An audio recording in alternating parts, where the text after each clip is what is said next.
নমস্কার বন্ধুরা, বৃদ্ধ ভাতা বা বার্ধক্য ভাতায় বিশাল ঘোষণা। বার্ধক্য ভাতার টাকার পরিমাণ কিন্তু বাড়ানো হয়েছে। প্রত্যেক মাসে ৩,০০০ টাকা করে আপনাদের ব্যাঙ্ক অ্যাকাউন্টে কিন্তু সরাসরি ঢুকে যাবে। সেটা কি মিথ্যা নাকি সত্যি, সম্পূর্ণ বিষয় কিন্তু এই ভিডিওর মাধ্যমে জানতে পারবেন। তো বন্ধুরা, ভিডিওটি দেখার চেষ্টা করবেন, তাহলে সম্পূর্ণ বিষয় জানতে পারবেন।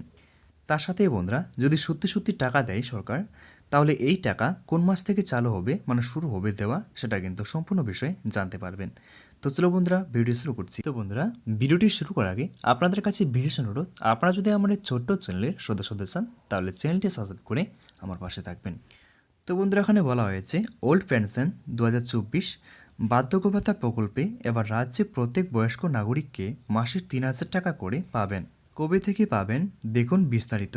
বয়স্কদের জন্য পশ্চিমবঙ্গ সরকার যে ভাতার ব্যবস্থা করেছেন সেটা হচ্ছে বার্ধক্য ভাতা বা বয়স্ক ভাতা। রাজ্যের ছাত্রছাত্রী থেকে শুরু করে গৃহবধূ, কৃষক বন্ধু, বিধবা ভাতা, তপশিল জাতি ও উপজাতি, আদিবাসী, এমন কিন্তু অনেক প্রকল্প আছে।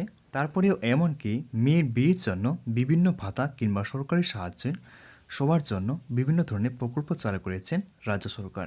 রাজ্য সরকারের বিভিন্ন জনপ্রিয় প্রকল্পগুলি যেমন লক্ষ্মী ভাণ্ডার, যুবশ্রী, কন্যাশ্রী, কৃষক বন্ধু, স্কলারশিপ ইত্যাদি বিভিন্ন ধরনের প্রকল্প চালু রয়েছে। সেই রকম আরেকটি প্রকল্প চালু হয়েছে বয়স্ক ভাতা বা বার্ধক্য ভাতা। রাজ্যের যে সমস্ত ব্যক্তির বয়স 60 বা তার চেয়েও বেশি এবং যে বর্তমানে কোনো রকমের কাজকর্ম সঙ্গে যুক্ত নেই, অর্থাৎ কাজকর্ম করার, উপার্জন করার ক্ষমতা নেই, সে সমস্ত অসহায় ব্যক্তিদের সাহায্য করার জন্যই এই প্রকল্প সরকারের তরফ থেকে বয়স্ক ভাতা প্রকল্প গ্রহণ করা হয়েছে।